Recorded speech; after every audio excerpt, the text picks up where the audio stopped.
എല്ലാവർക്കും നമസ്കാരം. ഞാൻ ഉദ്ദേശിച്ചത് ശിവസഭയിലേക്ക് ചേർന്ന് വളരെ പ്രസിദ്ധമായ അഹൈന്ദവം എന്ന് പറയുന്ന ഒരു കവിതയുടെ 15 ശ്ലോകങ്ങളൊക്കെയാണ് ഉള്ളത്. അതിൻ്റെ സത്യമായിട്ടുള്ള 3 ശ്ലോകം ചെല്ലാമെന്നാണ് ഞാൻ ഉദ്ദേശിച്ചത്. അതിൻ്റെ എല്ലാവർക്കും അറിയാവുന്നതാണ്. പിന്നെ ഗുരുവായൂരമ്പലത്തില് അഹിന്ദുക്കൾക്ക് പ്രവേശനമില്ല എന്ന ഒരു ബോർഡ് കണ്ടിട്ട് എഴുതിയിട്ടുള്ള ഒരു കവിതയാണത്. 15 ശ്ലോകമൊക്കെയുണ്ട്. 3 ഞാൻ അതിൻ്റെ മെയിൻ ഇതായിട്ടുള്ളത്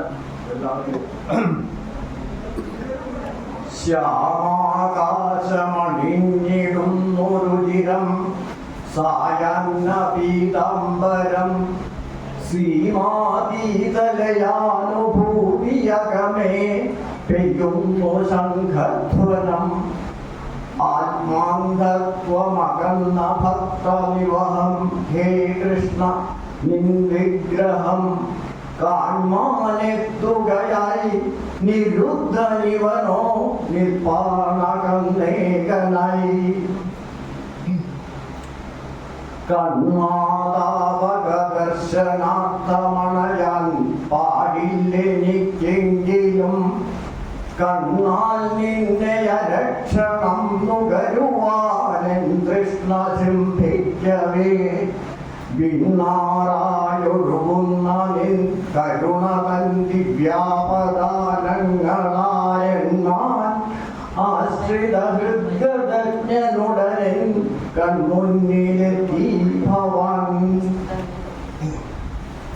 നേരം പോയതറിഞ്ഞിടാതെ പുളക പൂച്ചൂടി നിന്നേന്ദ്രഭാപൂരം ചിന്തിയ രൂപമോ ജവമകന്നെങ്ങോ മറഞ്ഞിടവേ പാരം കാലിടറാൻ തുടങ്ങി ഹൃദയം താളം മുറുക്കി ചിതാകാരം കണ്ടു കുളിർത്തൊരൻ മിഴികളിൽ കാളിന്തി മേളിച്ചിതേ.